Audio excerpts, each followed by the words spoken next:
What's good, everybody? It's your boy, O'Shea Duke Jackson, back at it again with another episode of The Celebrity Jump. Guys, I want to talk about an article that I read on a website called whatsongambia.com. And it covers some situations that are happening amongst the country, all right? And I think the site is pretty interesting. They have some really catchy stories for a country to be only 2 million strong. Apparently, a lot goes on out there, more so than I would have suspected. But as we know, the Chinese brothers and sisters are in the continent of Africa. They're everywhere. But this article talks about the fish prices have gone up due to a supply shortage, right? And well, people might think, it's COVID-19. A lot of things are either decreasing or going up because of that. But no, what's happening here is the reason why the shortage is going up is because the Chinese are involved in industrial fishing. All right? And there is simply not enough fish in the markets. All right? And what happens is the Chinese are sending their vessels in the Gambian waterways and stuff like that. And what we're seeing now is a lot of fish stocks are being reduced because obviously that fish is probably going to China.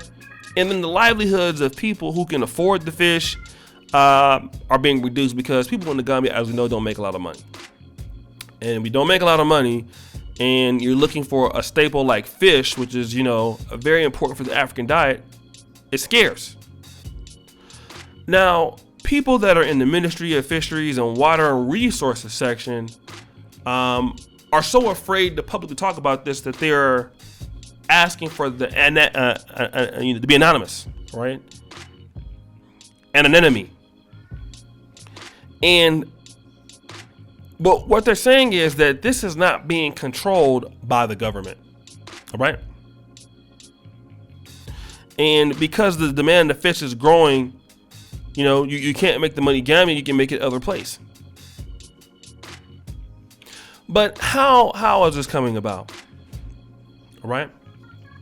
And it's coming about because the governments, which, according to the people, because I don't want people to blame the government, but the governments are not protecting the people.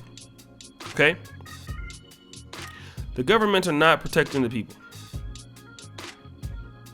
But this is what I want to tell you.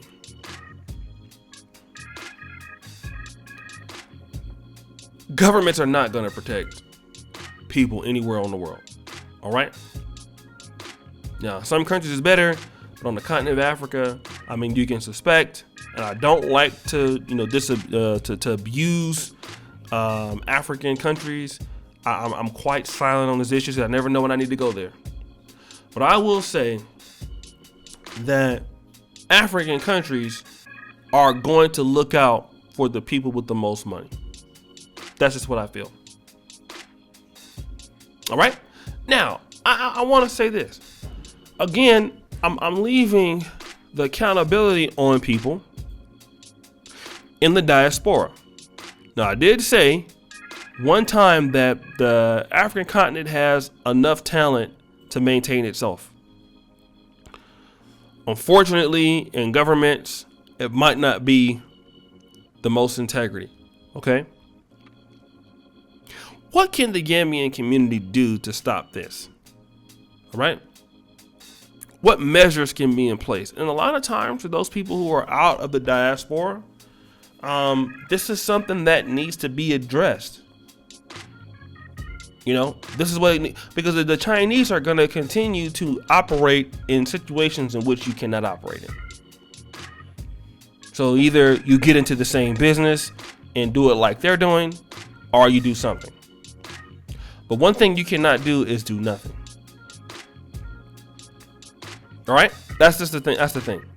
So you have to understand that the Chinese are coming to just do business, and people are allowing them to do business, and they're driving the prices up. They're buying the fish from somebody because they're paying somebody to do it. A lot of times I think, being mad at the Chinese is the wrong thing all the time. I see certain instances where you should be. But in this, how are they buying the fish? Who allows them to buy the fish? Somebody is allowing them to buy that fish. All right? Somebody's allowing it. Who are they paying?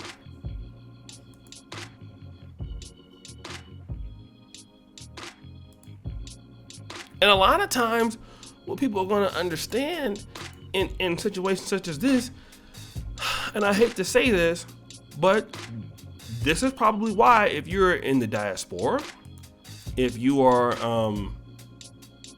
looking to solve problems, why are our people not getting into the fish business? How can you grow more fish? How can you import more fish so that this can't be happen? How can you get a fishery farm and create more fish on the market that can lower the price? I mean, this is what solutions comes out to.